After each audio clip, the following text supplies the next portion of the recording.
Hello everyone. I, CS Rajni Jindal, will be giving you today writing tips about your law exam in CA Foundation course. कि जो आपका law का paper रहेगा उसको आपको किस तरह से अटेम्प्ट करना होगा, क्या क्या चीजें इस वीडियो में हम डिस्कस करेंगे। सबसे पहले we will analyse some past papers. After that chapter wise कौन से चैप्टर में से क्या वेटेज रहती है, कितने मार्क्स का पूछा जाता है, किस तरह के क्वेश्चंस पूछे जाते हैं, types of questions, length of आपके आंसर्स की लेंथ क्या रहेगी, then whether to write sections, case laws अगर करने हैं तो किस तरह तरीके से इनको मेंशन करना है। ठीक है जी, तो one by one let's start. सबसे पहले कवर करते हैं पास्ट पेपर एनालिसिस को, क्योंकि आपके नए अटेम्प्ट के हिसाब से अभी तक सिर्फ 2 एग्जाम्स हुए हैं, दैट इज जून 24 एंड सितंबर 24। तो इन दोनों को अगर हम एनालाइज करें तो इन दोनों एग्जाम्स में 50 to 55% आपके थ्योरी क्वेश्चंस पूछे गए हैं एंड 45 to 50% आपकी केस स्टडीज पूछी गई हैं इन दोनों एग्जामिनेशंस में। तो थ्योरी क्वेश्चंस भी पूछे जाती हैं और केस स्टडीज भी पूछी जाती हैं। ठीक है जी, चैप्टर वाइज क्या वेटेज रहती है मैम? सबसे ज्यादा जो आपका लॉ का पेपर आता है वो इंडियन कॉन्ट्रैक्ट एक्ट में से आता है, that is for 30 to 35 marks. ठीक है जी, then comes your Sales of Goods Act, Indian Partnership Act and Companies Act. Sales of Goods Act और Companies Act में से approximately 20 to 21 marks का पूछा जाता है। Indian Partnership में से 15 to 20 marks का पूछा जाता है। Then comes Negotiable Instruments Act, 12 to 14 marks का पेपर इसमें से पूछा जाएगा। फिर आपके 2 एक्ट बचते हैं, that is limited liability partnership act and one is your first chapter that is Indian regulatory framework. इन दोनों में से 6 मार्क्स इंडिविजुअली आपका लॉ का पेपर पूछा जाता है। तो ये आपकी चैप्टर वाइज वेटेज रहती है। ठीक है जी, आइए जी फिर डिस्कस करते हैं कि क्वेश्चंस किस तरह से पूछे जाते हैं, क्योंकि सब्जेक्टिव पेपर है तो प्रॉपर आपके क्वेश्चंस पूछे जाएंगे और आपको प्रॉपर आंसर्स मेंशन करने होंगे। ठीक है जी, 3 तरह के बेटा आपके क्वेश्चंस पूछे जाते हैं। सबसे पहले डायरेक्ट थ्योरी क्वेश्चंस, ठीक है जी। सेकंड आपसे पूछी जाती है केस स्टडीज। थर्ड आपसे पूछे जाते हैं डिफरेंस बेस्ड क्वेश्चन। ठीक है जी, तो वन बाय वन डिस्कस करते हैं कौन से क्वेश्चन को आपको किस तरह से अटेम्प्ट करना है।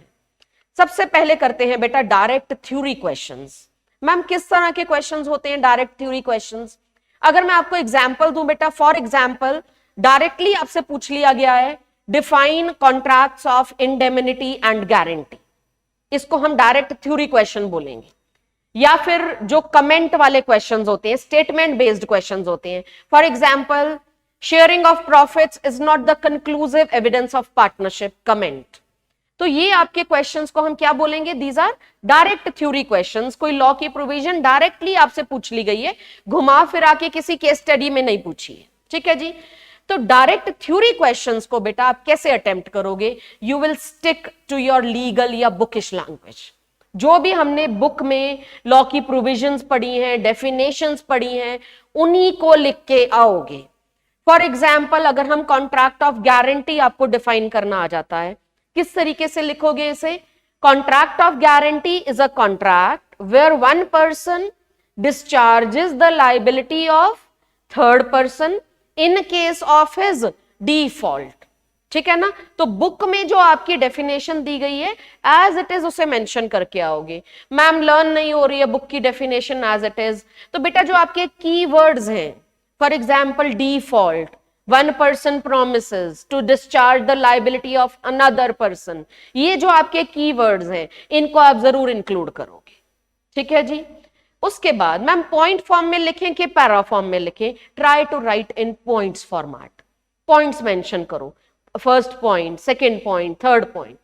पॉइंट्स में मेंशन नहीं हो रहा है कोई बात नहीं, पैरा फॉर्म में भी आप अपने आंसर को अटेम्प्ट कर सकते हो, but make short Paris. Maximum 4 to 5 lines का आपका एक पैरा होना चाहिए। एंड वन मोर थिंग, आपका एक टॉपिक एक पैरा में कवर होना चाहिए, मतलब हर टॉपिक के लिए एक सेपरेट पैरा बनाओगे। फॉर एग्जाम्पल जो अभी क्वेश्चन डिस्कस किया, define contract of indemnity and guarantee, आपसे आ गया है, आपसे पूछ लिया गया है, तो इंडेमनिटी का कॉन्ट्रैक्ट एक अलग पैरा में डिफाइन करोगे, गारंटी का कॉन्ट्रैक्ट एक अलग पैरा में डिफाइन करोगे। 3 to 4 लाइंस, 4 to 5 लाइंस आपकी एक पैरा की बन जाएगी। ठीक है जी। उसके बाद मैम लेंथ क्या रहेगी आंसर्स की? लेंथ क्या रहेगी बेटा? अगर 2 से 3 नंबर का क्वेश्चन है तो आपकी 4 to 5 लाइंस कवर होगी। ठीक है जी। फिर जैसे जैसे आपके नंबर बढ़ते रहेंगे आपकी लाइंस भी बढ़ती रहेंगी। फॉर एग्जाम्पल अगर मैं बात करूं 4 मार्क्स क्वेश्चन की, 4 मार्क्स क्वेश्चन में लाइंस बढ़ जाएंगी बेटा और अप्रोक्सीमेटली आपका हाफ पेज कवर होगा। तो 5 मार्क्स के लिए, फिर 5 मार्क्स के लिए हाफ से थोड़ा ज्यादा पेज कवर होगा। तो ऐसे करके आपकी लेंथ बढ़ती जाएगी आंसर्स की। ठीक है। अब कई बार देखा क्या गया है कि ICAI आपका जो इंस्टीट्यूट है वो लॉन्ग क्वेश्चंस को कम नंबर में पूछ लेता है। फॉर एग्जाम्पल आपसे क्वेश्चन पूछ लिया गया, define offer and what are its essentials. अगर देखा जाए this is a 5 to 6 marks question, but मान लो ये क्वेश्चन आपसे 3 मार्क्स में पूछ लिया गया है, तो बेटा आप अपनी लेंथ को अकॉर्डिंगली एडजस्ट करोगे। ज्यादा अगर 3 मार्क्स में इतना लेंथी क्वेश्चन पूछ लिया गया है, do not elaborate all the points. उसमें पॉइंट्स की सिर्फ हेडिंग लिखो, उनको इलैबोरेट नहीं करोगे फिर आप। ठीक है जी। अगर सेम क्वेश्चन 6 मार्क्स में पूछ लिया गया है, प्रॉपर हर पॉइंट को आप 2 से 3 लाइंस में इलैबोरेट करोगे। तो अकॉर्डिंगली आपको अपनी लेंथ एडजस्ट करनी पड़ेगी। डू नॉट पैनिक, बिल्कुल घबराना नहीं है कि ये तो क्वेश्चन ही बहुत लंबा है और बहुत कम मार्क्स में पूछ लिया गया है, या ये क्वेश्चन ही बहुत छोटा है, बहुत ज्यादा मार्क्स में पूछ लिया गया है। आपको जितनी डिटेल्स उसके बारे में पता है आप उसमें मेंशन कर दोगे, in case a shorter question is asked for ज्यादा मार्क्स, मोर मार्क्स। ठीक है जी। देन कम्स कि मैम सेक्शंस, केस लॉज ये सब मेंशन करने हैं कि नहीं। बेटा सेक्शंस का एक सीधा सा रूल है, तभी लिख के आओ सेक्शन अगर आप 100% श्योर हो कि इस टॉपिक का यही सेक्शन है। फॉर एग्जाम्पल अगर मैं बात करूं, गारंटी का क्वेश्चन आपसे पूछा जाता है, अगर आप 100% श्योर हो कि गारंटी के contracts has been defined in section 126 तो मेंशन करो, वरना सेक्शंस लिखने की जरूरत नहीं है। ठीक है जी। अब बात आती है केस लॉज की। केस लॉज जरूर मेंशन करने हैं, बट केस का नाम मेंशन करना है, केस के फैक्ट्स वहां डिटेल में लिख के नहीं आने हैं। और किस तरह से मेंशन करोगे आप केस का नाम? या तो लिख दोगे similar facts were discussed in a case law, in case law of Balfour versus Balfour, in case law of Lalman Shukla versus Gauridutt. अगर ये लाइन नहीं लिखना चाहते हो तो सिंपली ब्रैकेट्स में केस का नाम लिख दो, बाल्फर वर्सेस बाल्फर, और अगर हो सकता है उसको अंडरलाइन कर दो। ठीक है जी। तो इस तरीके से आप केस का नाम मेंशन कर सकते हो। Now whether to mention examples और नॉट, सबसे बहुत कॉमन क्वेश्चन बच्चे जो पूछते हैं कि मैम लॉ की बुक में इतने एग्जाम्पल्स दिए हुए हैं, हमको वो लिखने आने होते हैं, लिख के आने होते हैं पेपर में कि नहीं। देखिए बेटा, अगर एक टॉपिक पे आपके पास सफिशिएंट मैटर है ऑलरेडी तो उस केस में आप एग्जाम्पल्स मेंशन नहीं करोगे। बट अगर एक टॉपिक पे आपके पास लिखने के लिए ज्यादा कुछ नहीं है तो उस टॉपिक को आप एग्जाम्पल्स के थ्रू समझाओगे। ठीक है जी। फॉर एग्जाम्पल अगर मैं आपसे बात करूं, हम सब ने इंडियन पार्टनरशिप एक्ट के 2 सेक्शंस पढ़े हैं, 16A and 16B, which talks about personal profits earned by partners, कि अगर ड्यूरिंग ट्रांजैक्शन करते करते पार्टनरशिप के बिहाफ पे पार्टनर्स कोई पर्सनल प्रॉफिट कमाते हैं तो क्या होगा। अब अगर इन सेक्शंस को देखा जाए, ये 1 या 2 लाइन के सेक्शंस हैं मैक्सिमम, तो बेटा मान लो ये क्वेश्चन आपको 5 नंबर में पूछ लिया जाता है, तो फिर क्या करोगे, इसको फिर आप एग्जाम्पल्स के थ्रू समझाओगे। तो ऐसे सेक्शंस, ऐसे टॉपिक्स जिन पे आपके पास सफिशिएंट डाटा नहीं है, उनमें आप एग्जाम्पल्स इंक्लूड करोगे। जिनमें ऑलरेडी आपके पास सफिशिएंट डाटा है, एग्जाम्पल्स लिखने की जरूरत नहीं है। सेकेंडली, वन मोर थिंग, अगर कोई कॉम्प्लेक्स टॉपिक है, ऐसा टॉपिक है जिसमें आपको प्रॉपर टाइमलाइन समझानी है, for example when is communication of offer complete, तो आपको क्या बताना होता है उसमें, communication of offer is complete when it comes to the knowledge of person to whom it is made, या फिर जब उसे लेटर ऑफ ऑफर मिल जाता है और वो पढ़ भी लेता है। तो इस चीज को आप एग्जाम्पल के थ्रू समझा सकते हो। For example, offeror posted the later on 16th of December and offeree received the letter on 18th of December and he read it. तो आप क्या बोल दोगे, communication of offer is complete on 18th of December. तो ऐसे topics को भी आप एग्जाम्पल के थ्रू समझा सकते हो। ठीक है जी। Otherwise for all those topics जिनमें आपको समझाने के लिए सफिशिएंट डाटा है, उनमें आप एग्जाम्पल्स इंक्लूड नहीं करोगे। Now moving on next, second type of questions जो आपसे पूछे जाते हैं, that are case studies. What are case studies? Case studies are scenario और situation based questions. For example, आपको एक सिनेरियो दे दिया गया है कि मिस्टर राहुल एक डिपार्टमेंटल स्टोर में जाते हैं, वहां वॉशिंग मशीन्स प्राइस टैग के साथ डिस्प्ले की हुई हैं, वो एक वॉशिंग मशीन सिलेक्ट करते हैं और कैश काउंटर पे जाके बोलते हैं कि मुझे ये खरीदनी है, बट कैश काउंटर पे उन्हें मना कर दिया जाता है कि आप ये मशीन नहीं खरीद सकते हो। तो आपको बताना होता है what can Rahul do in such a situation, या फिर Rahul wants to file a suit against the departmental store, बताओ जी विल ही बी सक्सेसफुल और नॉट। तो केस स्टडीज वाले जो आपके क्वेश्चंस रहेंगे, जहां एक सिनेरियो दिया जाएगा, सिचुएशन दी जाएगी, इनको बेटा आप डायरेक्ट स्टार्ट नहीं करोगे। ठीक है जी। इनमें आप 3 पार्ट्स बनाओगे, provision, analysis, conclusion, PAC। Provision में क्या लिखना होगा, जो भी आपने लॉ में इसके बारे में पढ़ा है।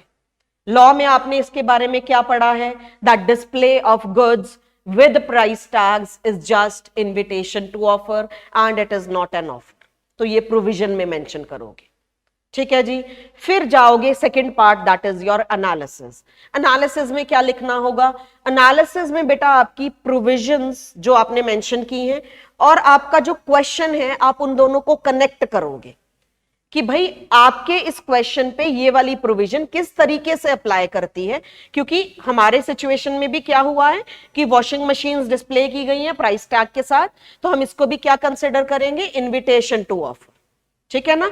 एनालिसिस की शुरुआत कैसे रहती है, 1-2 लाइंस आप क्वेश्चन की मेंशन करते हो, अपनी लैंग्वेज में रीफ्रेम करके मेंशन कर सकते हो या सेम लैंग्वेज भी लिख सकते हो। ठीक है जी। एनालिसिस के बाद जो केस स्टडी का लास्ट पार्ट आपका रहता है, that is your conclusion. Conclusion में आप क्या बताते हो, finally your solution, your remedy. जैसे आपसे क्या पूछा गया था, विल राहुल बी सक्सेसफुल और नॉट, तो कंक्लूजन में आप बताओगे this it can be concluded that Rahul will not be successful as departmental store was just giving him invitation to offer। तो सेम लैंग्वेज में जो आपसे क्वेश्चन में पूछा गया है, सेम लैंग्वेज में आप अपने आंसर को कंक्लूड कर दोगे। तो केस स्टडीज किस तरीके से लिखोगे, 3 पार्ट्स में डिवाइड करके, प्रोविजन, एनालिसिस, कंक्लूजन। हेडिंग देना चाहते हो, प्रोविजन, एनालिसिस, कंक्लूजन दे सकते हो, नहीं देना चाहते हो अलग अलग पैराग्राफ्स बना दो, पॉइंट्स बनाना चाहते हो पॉइंट्स भी बना सकते हो। ठीक है जी। अब एक और बात आती है बेटा, केस स्टडीज कई बार 2 या 3 नंबर में आ जाती हैं, क्या मैम उसमें भी फिर हम 3 पार्ट्स में डिवाइड करने बैठेंगे? उस केस में आप क्या कर सकते हो, अपने एनालिसिस और अपनी कंक्लूजन को इकट्ठा कर सकते हो। 2 या 3 नंबर की केस स्टडीज में एनालिसिस की लास्ट लाइन अपनी कंक्लूजन लिख दी। ठीक है जी। Next, third type of questions आपसे क्या पूछे जाते हैं, डिफरेंस बेस्ड क्वेश्चंस। डिफरेंशिएट करो कॉन्ट्रैक्ट ऑफ इंडेमनिटी और गारंटी को। ठीक है ना। डिफरेंशिएट करो सब एजेंट और सब्सटीट्यूटेड एजेंट को। तो डिफरेंस बेस्ड क्वेश्चंस किस तरीके से अटेम्प्ट करोगे, you will attempt them in table format. And एक चीज जो जरूर मेंशन करोगे, that is basis of distinction. किस बेसिस पे आप डिस्टिंग्विश कर रहे हो, बेसिस का एक कॉलम रहेगा आपका दिस टाइम, एंड एक आपके टॉपिक का, दोनों टॉपिक्स का, इंडेमनिटी का अलग, गारंटी का अलग। ठीक है जी।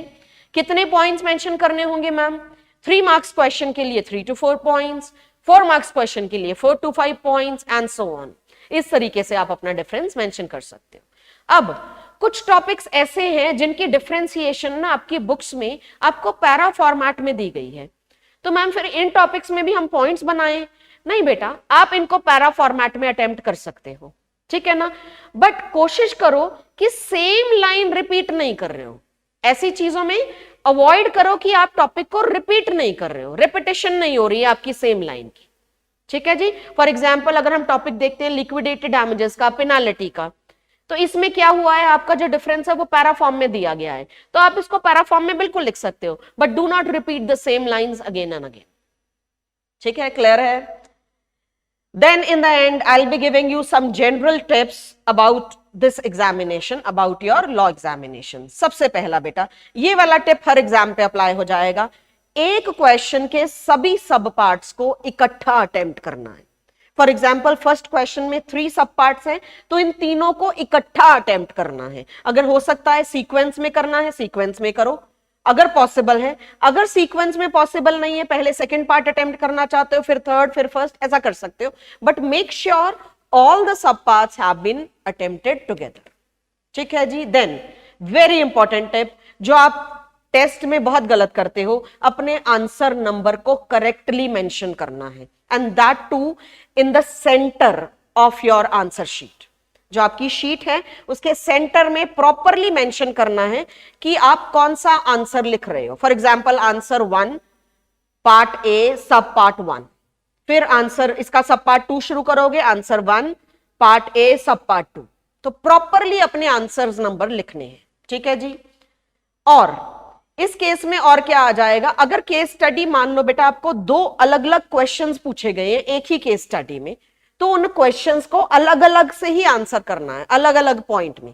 ऐसा मत करना कि केस स्टडी के एनालिसिस में दोनों पॉइंट्स को इकट्ठा सा आंसर कर दिया। ठीक है ना। मेक श्योर हर पॉइंट आपका जो केस स्टडी में पूछा गया है, अगर 2 पॉइंट्स पूछे गए हैं तो हर पॉइंट एक सेपरेटली आप अटेम्प्ट करोगे। जैसे एंड में पूछने ली जाता कि अगर ऐसा होता तो फिर आपका आंसर क्या होता, वुड योर आंसर चेंज, अगर इसमें ऐसा हो जाता, तो उसको आप बिल्कुल सेपरेटली पैरा बना के या पॉइंट बना के अटेम्प्ट करोगे। ठीक है जी। In the end finally I will say बेटा कि hard work and practice is the key to success. तो लगे रहो, कोई डिफिकल्ट नहीं है पेपर, जितनी प्रैक्टिस करोगे उतने इंप्रूव होते जाओगे। Thank you so much, have faith in yourself and almighty. All the best.